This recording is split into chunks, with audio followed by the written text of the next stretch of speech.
porque as pessoas se sentiam desonradas, e a imagem do anfitrião, do casal, podia ser manchada na sociedade lá fora.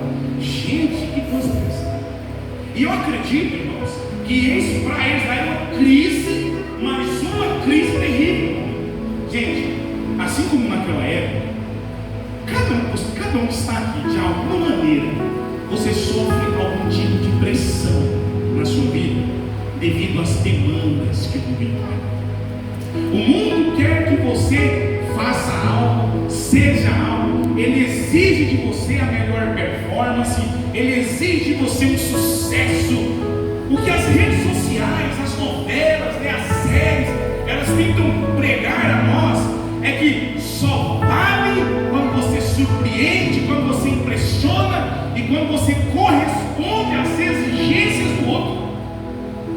E aqui nós temos de fato uma cultura que era assim e que não dava para correr mesmo, porque isso estava atrelado a fatores religiosos, e eles estavam agora vivendo um momento de crise, tendo a sua reputação ameaçada. Só que tem um detalhe: assim como eles lá passaram aquele momento de crise, e talvez para você não pareça algo muito grande, mas para eles era, todos nós nos enfrentamos nesse crise. Esses dias Deus tem levado muito a pregar sobre crises. Todos nós, crises do casamento, crises no trabalho, crises na vida espiritual, crises no ministério, crises emocionais. Irmãos, existe um cardápio enorme de crises, crises financeiras, crise de tudo quanto é jeito se levanta na sua vida. Uma crise se vai, outra crise vem. Crise parece que é uma coisa que nunca foge de moda. Já percebeu isso? E nós vamos enfrentar crise. E baseado no texto que nós meditamos, a crise, ela sempre, a sua crise, eu quero falar da sua crise. A sua crise, ela sempre vai ser observada debaixo de 4 perspectivas baseadas no texto. Aquela crise também estava sendo analisada, observada e avaliada debaixo de 4 perspectivas, 4 olhares diferentes. E a sua vida também será nos momentos de crise. E aí, meu irmão, essas 4 perspectivas, essas 4 maneiras de enxergar a crise, elas também definem a maneira como nós vamos nos comportar diante de uma crise. Seja a minha crise, seja a crise do meu irmão, do meu cônjuge, seja a crise de um país. Mas eu quero que você pense na sua crise. Quantos podem ser amém? A primeira perspectiva da crise é a perspectiva dos noivos. Os noivos representam a nós, porque assim como os noivos estavam enfrentando uma crise, você enfrenta crises.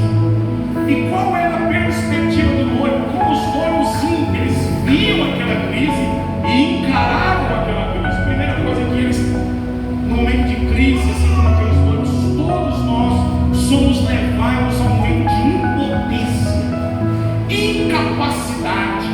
É no meio da crise, e estou falando de crise de verdade. Quando eu falo crise, é crise mesmo. Não é aquela que tem gente que pega qualquer coisa e faz virar uma crise.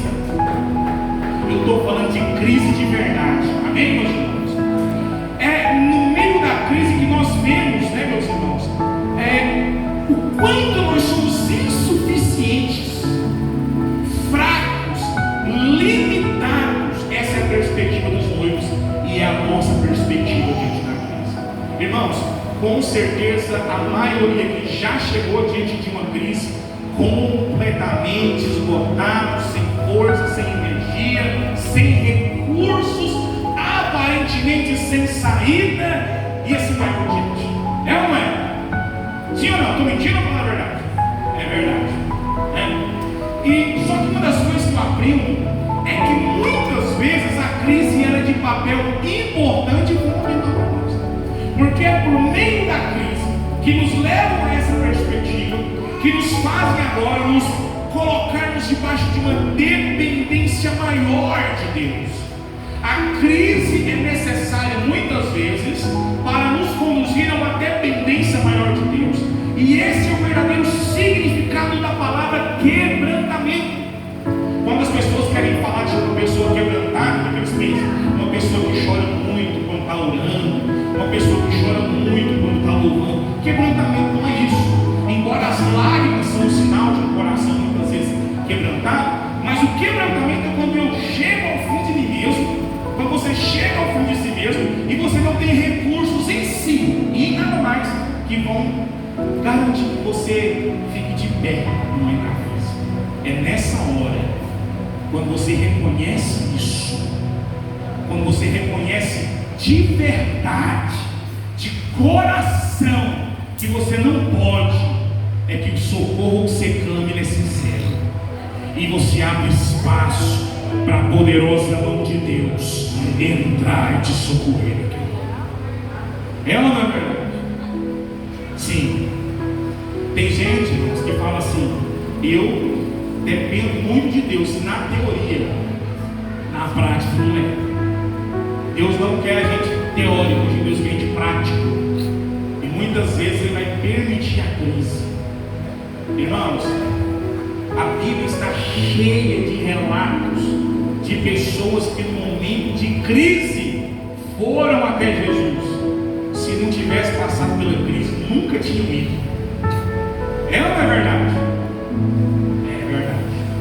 A crise é essa perspectiva que você tem muitas vezes, a crise de insuficiência. Eu não posso, eu não consigo, mas ela é boa, porque ela te leva a depender de Deus. Amém, meus irmãos? A segunda perspectiva é a perspectiva dos convidados. Embora os convidados ainda não ficaram sabendo que o vinho havia acabado, mas se eles soubessem, qual seria a perspectiva? Os convidados, irmãos,